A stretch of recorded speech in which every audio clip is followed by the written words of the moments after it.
Hello, my name is Courtney Russo, and I am a legally blind digital painter with more than 20 years of experience. If you have questions about my legal blindness and how it affects my art, I do have a video addressing that on my channel. So I hope you enjoyed the video, and please don't forget to hit that like button and subscribe if you like what you see. Thank you. So today we're going to be painting some mountains. All of the brushes that I'm using today come with Procreate. But very briefly, I'm going to describe how to adjust a brush so that it can be solid for you.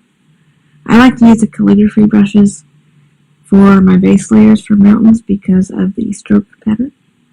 And I like that they be solid so I don't have to worry about anything poking through at the end. So what you do when you want to adjust a brush is you click on that brush and then you go to the Apple Pencil settings. And from there, you adjust the opacity slider. And once you're there, you can also adjust the flow slider to taper off the opacity at the end and adjust it to how you want. The opacity is showing how transparent something is.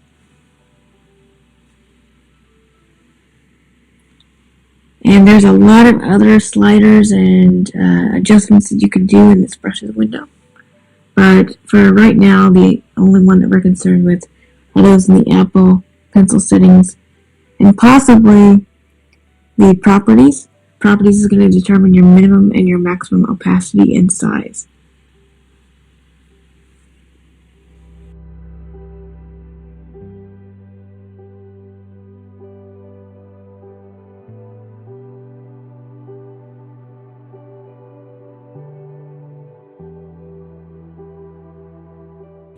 This is where we block out our mountains with the solid brush, and then we determine what faces we want them to have and what direction they're going in.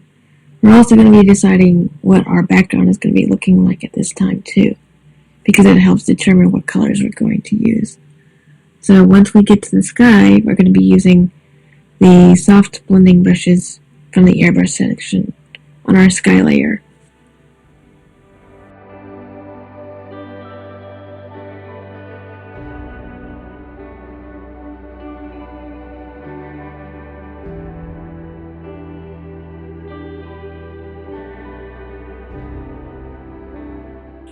When you're painting rock textures, I usually prefer to use rougher brushes like charcoal brushes, and the ones that come with Procreate are just fine. When I'm not doing a tutorial, I do usually use purchased brush sets or other brushes that I have acquired or made myself.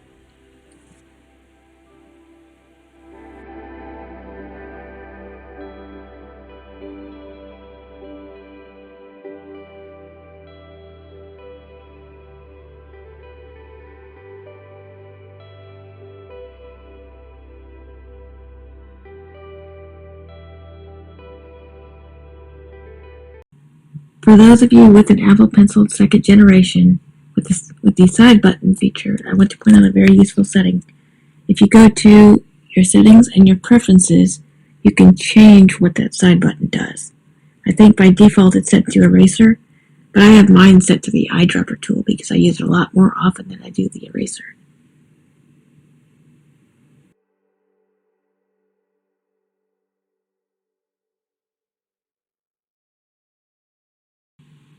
Before we get on to the snow, I want to mention something real quick about my layers that I forgot to mention earlier.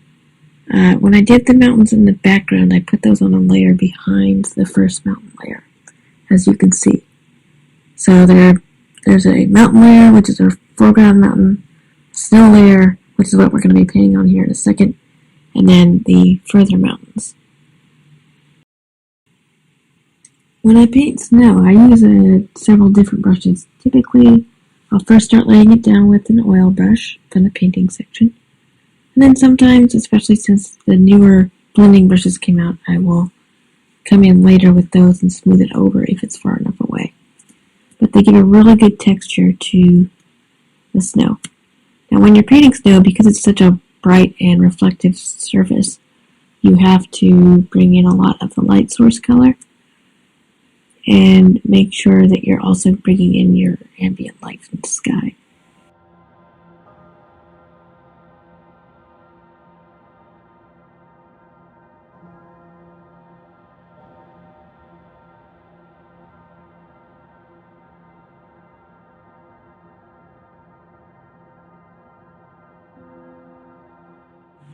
You'll likely notice that I'm flipping my canvas several times. There are several reasons for this.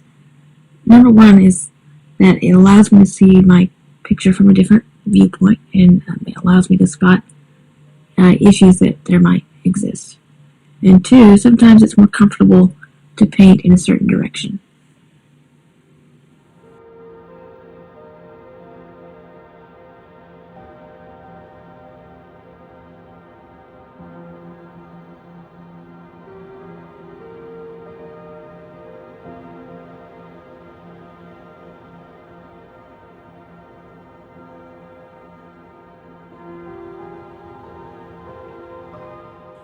Here I'm just continuing to paint the snow on the mountains and switching between brushes as I need to.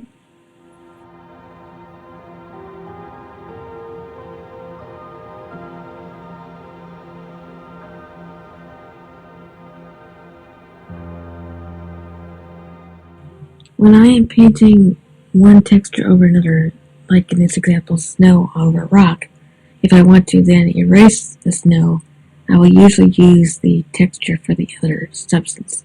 So in this instance, for the eraser for the snow, I used the chalk brush because it's the texture I used for the rocks. So it makes it look like there's bits of snow here and there.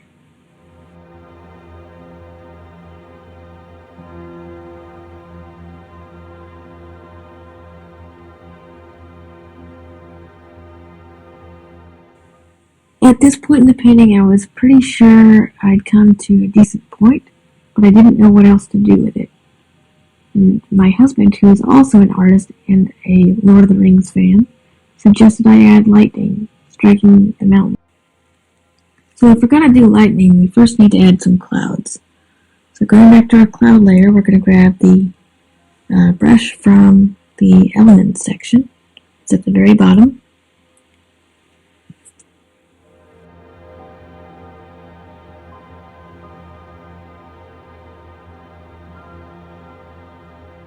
Now, there are a lot of ways to paint clouds. You can use stamp brushes, you can paint them from scratch. I usually use stamp brushes as like a base, and then I'll go into more detail with, say, airbrushes or something like that. It just really depends on your personal style. I will likely be doing a tutorial just on clouds at some point.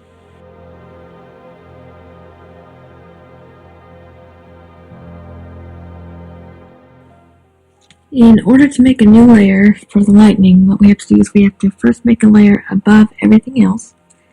Then we have to change that layer blending mode to what's called add.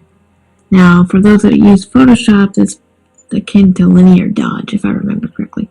Basically, it makes things glowy. There's somebody out there on YouTube with a better explanation for it, I'm sure. But that's essentially, in my book, what it does.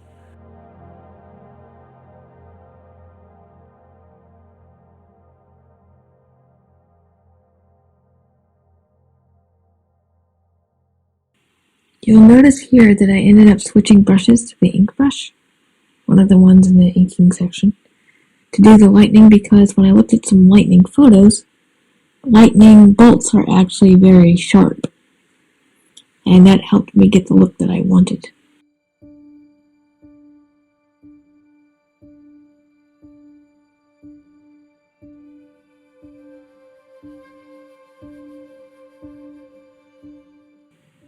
I also corrected the blending modes on the lightning layers. I thought they were on add, but they weren't. So now they are.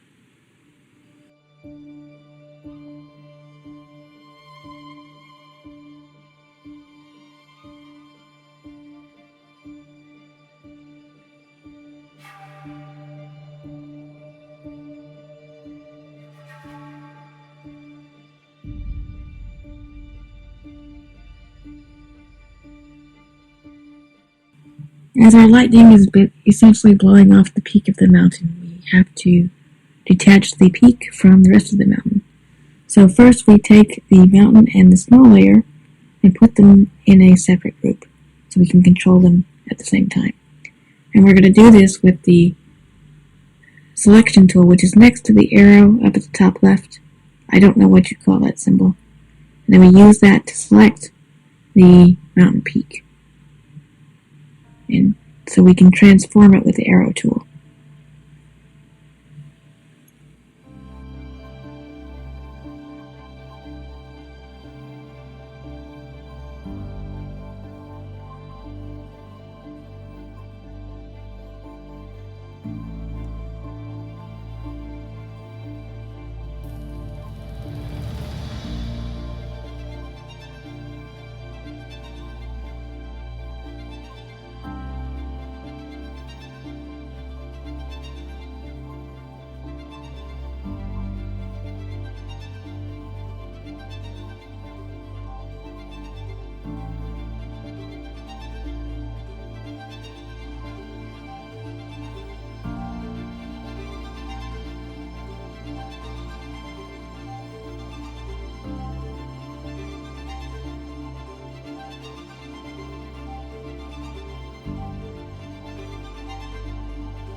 So what I'm doing here is I'm adding light to the snow. So I changed my brush from the light pen to the hard blending brush and added a new light layer. We're going to use our purple light from the lightning to the snow.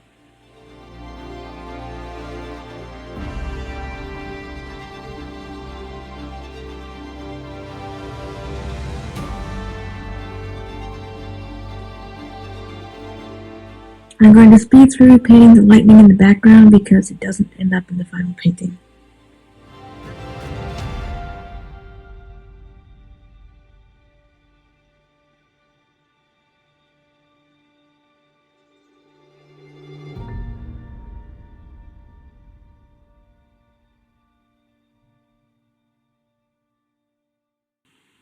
Adding reflection on the rocks, which is one of my favorite parts of this painting.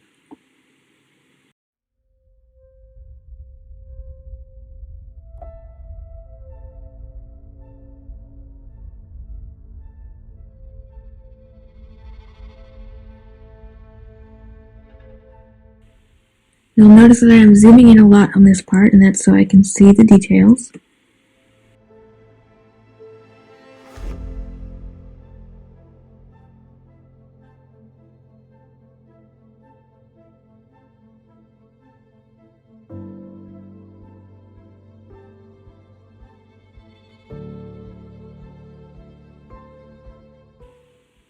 I decided to try some different lighting options with the soft blending brushes in the airbrush section. And to do that, I put a layer over all the other ones, and I believe I set it to add.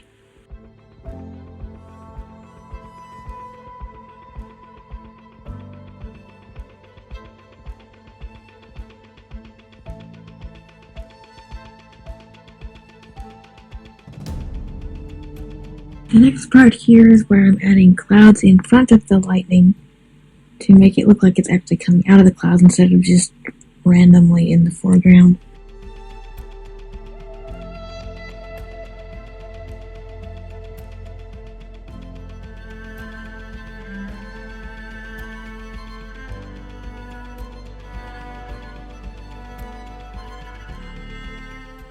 Our mountain is exploding, so we need to add some flying rocks from the impact, and we're going to put those on a new layer in front of the lightning called rocks. Now, this is one of my favorite parts of this painting, so I'm going to just be quiet so you guys can watch it.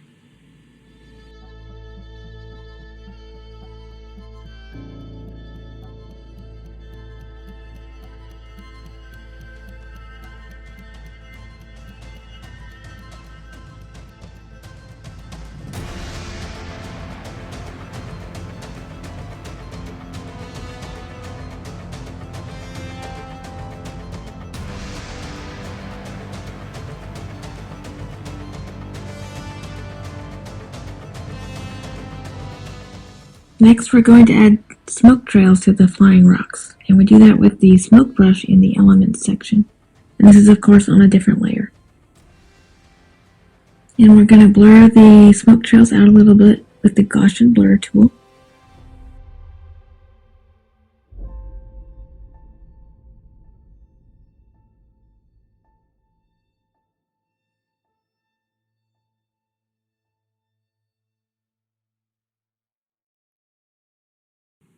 Adding in some flying debris.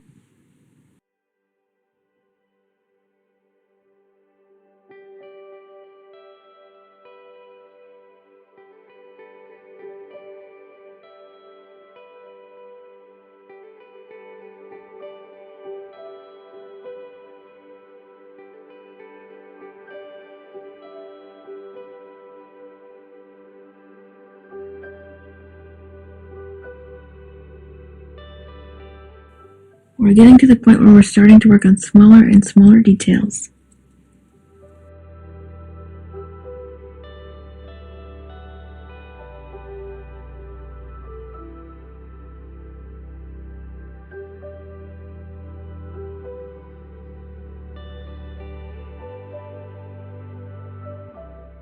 Here we're going back to add shine on the snow from the lightning strike.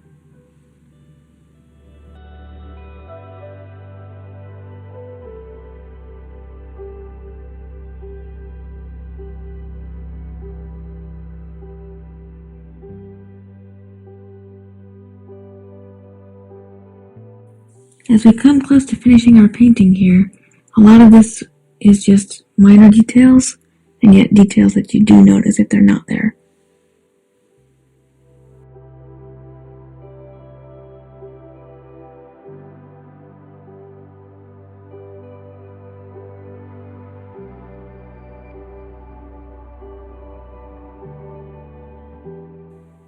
At this point in the painting process, I'm going around and fixing anything that I'm noticing that I don't like.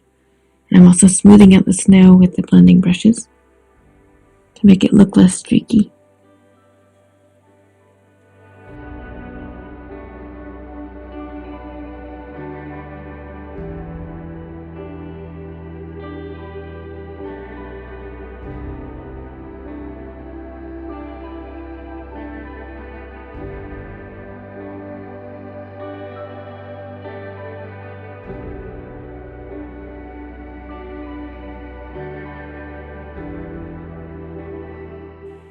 Here we are at the end of our painting, and I hope this video has helped you guys learn how to paint mountains in Procreate.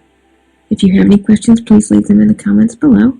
If you like the video, please hit a like, and if you really like it, please hit the subscribe button, and maybe even the notification bell so you can be notified of new videos. If you want to find my other work, you can find me on Instagram, DeviantArt, and my other social media is listed in the description and the end of this video. Thank you.